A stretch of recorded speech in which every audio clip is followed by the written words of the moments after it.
বিদ্যালয়খনত আহি মোৰ ভাল লাগিছে। দেখিছোঁ খুব ডিচিপ্লিনড ৱে তেওঁলোকে এছেম্বলিটো কৰিছে আৰু এতিয়া আমি বাকী প্ৰচেছ বাৰু আগবঢ়াইছোঁ।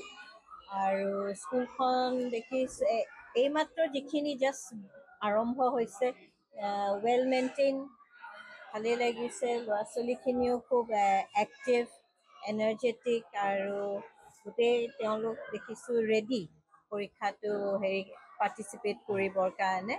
চ' অভাৰঅল আহি পাইছোঁ, কামখিনি আমাৰ আৰম্ভ হ'ব ধৰিছে আৰু এইমাত্ৰলৈকে থিংছ আৰ গয়িং ৱেল। এইটো খুব ভাল, কাৰণ কিয় ফাৰ্ষ্ট অফ অল আমি ইণ্টাৰেক্ট কৰিব পাওঁ আৰু স্কুলখন ধৰক এটা কোনটো লেভেলতনো আছে সেইটো ধৰক হায়াৰ অথৰিটিলৈকে এটা মেছেজ যায়। কাৰণ কিয় আমিও এখন মানে আমাৰ ইভেলুৱেশ্যনটো আমি যেতিয়া দিম, তো স্কুলখনেও গম পায় তেওঁলোক কোন লেভেলত আছে, তেওঁলোকৰ কেনেকুৱানো শিক্ষা ব্যৱস্থাটো তেওঁলোকে কেনেকৈ লৈছে, টিচাৰ্ছে কি কৰিছে। এতিয়া আমি টেষ্ট ল'ম, পৰীক্ষাৰ শ্বীটছবোৰ চাম, তেতিয়া আমিও এটা গম পাওঁ যে তেওঁলোকে কিমানখিনিনো আয়ত্ত কৰিছে। চ' আৰু এই মেছেজটো একদম যেতিয়া হায়েষ্ট অথৰিটিলৈকে যায়, তেওঁলোকেও এটা মানে অনুমান কৰিব পাৰে আৰুনো কি কৰিব লাগিব।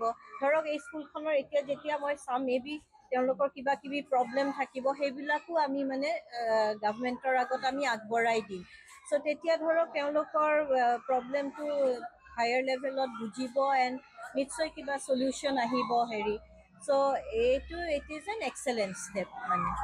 আজি এটি পৰিৱেশ ডিব্ৰুগড় জিলাৰ আজি গণোৎসৱৰ প্ৰথম দিন আৰু মই আজি কেইদিনমানৰ অৰ্থাৎ 21 তাৰিখেহে ইয়াত জইন কৰিছোঁ। আহিয়ে এটি সুন্দৰ পৰিৱেশ পাইছোঁ। আমাৰ খোৱাং শিক্ষা খণ্ডত সৰ্বমুঠ 313খন স্কুলৰ মানে গুণোৎসৱ হ'ব। 21,240 ছাত্ৰ ছাত্ৰী আমাৰ খোৱাং শিক্ষা খণ্ডৰ অন্তৰ্গত তেওঁলোকে এই গুণোৎসৱত অৱতীৰ্ণ হয়। খুব সুন্দৰ পৰিৱেশ। আমাৰ সকলো বিদ্যালয়ে গুণোৎসৱৰ কাৰণে সুন্দৰভাৱে তেওঁলোকে প্ৰস্তুতি অব্যাহত ৰাখিছে। মই যি এইকেইদিন ফুৰি চাকি দেখিলোঁ, সুন্দৰ বাতাবৰণ তেওঁলোকে সৃষ্টি কৰিছে আৰু গুণোৎসৱৰ ফলাফল ভাল হ'ব বুলি আমি আশা কৰোঁ। বিদ্যালয়খনত আহি মোৰ ভাল লাগিছে। দেখিছোঁ খুব ডিচিপ্লিনড ৱে তেওঁলোকে এছেম্বলিটো কৰিছে আৰু এতিয়া আমি বাকী প্ৰচেছ বাৰু আগবঢ়াইছোঁ। আৰু স্কুলখন দেখিছোঁ এইমাত্ৰ যিখিনি জাষ্ট আৰম্ভ হৈছে, ৱেল মেইনটেইন, ভালেই লাগিছে। ল'ৰা ছোৱালীখিনিও খুব এক্টিভ, এনাৰ্জেটিক আৰু গোটেই তেওঁলোক দেখিছোঁ ৰেডি পৰীক্ষাটো পাৰ্টিচিপেট কৰিবৰ কাৰণে।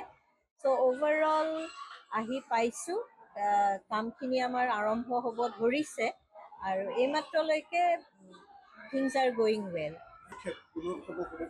এইটো খুব ভাল, কাৰণ কিয় ফাৰ্ষ্ট অফ অল আমি ইণ্টাৰেক্ট কৰিব পাওঁ আৰু স্কুলখন ধৰক এটা কোনটো লেভেলতনো আছে সেইটো ধৰক হায়াৰ অথৰিটিলৈকে এটা মেছেজ যায়। কাৰণ কিয় আমিও এখন মানে আমাৰ ইভেলুৱেশ্যনটো আমি যেতিয়া দিম, তো স্কুলখনেও গম পায় তেওঁলোক কোন লেভেলত আছে, তেওঁলোকৰ কেনেকুৱানো শিক্ষা ব্যৱস্থাটো তেওঁলোকে কেনেকৈ লৈছে, টিচাৰ্ছে কি কৰিছে। এতিয়া আমি টেষ্ট ল'ম, পৰীক্ষাৰ শ্বীটছবোৰ চাম, তেতিয়া আমিও এটা গম পাওঁ যে তেওঁলোকে কিমানখিনিনো আয়ত্ত কৰিছে। চ' আৰু এই মেছেজটো একদম যেতিয়া হায়েষ্ট অথৰিটিলৈকে যায়, তেওঁলোকেও এটা মানে অনুমান কৰিব পাৰে আৰুনো কি কৰিব লাগিব। ধৰক এই স্কুলখনৰ এতিয়া যেতিয়া মই চাম, মে বি তেওঁলোকৰ কিবা কিবি প্ৰব্লেম থাকিব, সেইবিলাকো আমি মানে গভৰ্ণমেণ্টৰ আগত আমি আগবঢ়াই দিম। চ' তেতিয়া ধৰক তেওঁলোকৰ প্ৰব্লেমটো হায়াৰ লেভেলত বুজিব এণ্ড নিশ্চয় কিবা চলিউশ্যন আহিব so' it is an excellent step মানে। আজি এটি পৰিৱেশ ডিব্ৰুগড় জিলাৰ আজি গণোৎসৱৰ প্ৰথম দিন আৰু মই আজি কেইদিনমানৰ অৰ্থাৎ 21 তাৰিখেহে ইয়াত জইন কৰিছোঁ। আহিয়ে এটি সুন্দৰ পৰিৱেশ পাইছোঁ। আমাৰ খোৱাং শিক্ষা খণ্ডত সৰ্বমুঠ 313খন স্কুলৰ মানে গুণোৎসৱ হ'ব। 21,240 ছাত্ৰ ছাত্ৰী আমাৰ খোৱাং শিক্ষা খণ্ডৰ অন্তৰ্গত তেওঁলোকে এই গুণোৎসৱত অৱতীৰ্ণ হয়। খুব সুন্দৰ পৰিৱেশ। আমাৰ সকলো বিদ্যালয়ে গুণোৎসৱৰ কাৰণে সুন্দৰভাৱে তেওঁলোকে প্ৰস্তুতি অব্যাহত ৰাখিছে। মই যি এইকেইদিন ফুৰি চাকি দেখিলোঁ, সুন্দৰ বাতাবৰণ তেওঁলোকে সৃষ্টি কৰিছে আৰু গুণোৎসৱৰ ফলাফল ভাল হ'ব বুলি আমি আশা কৰোঁ।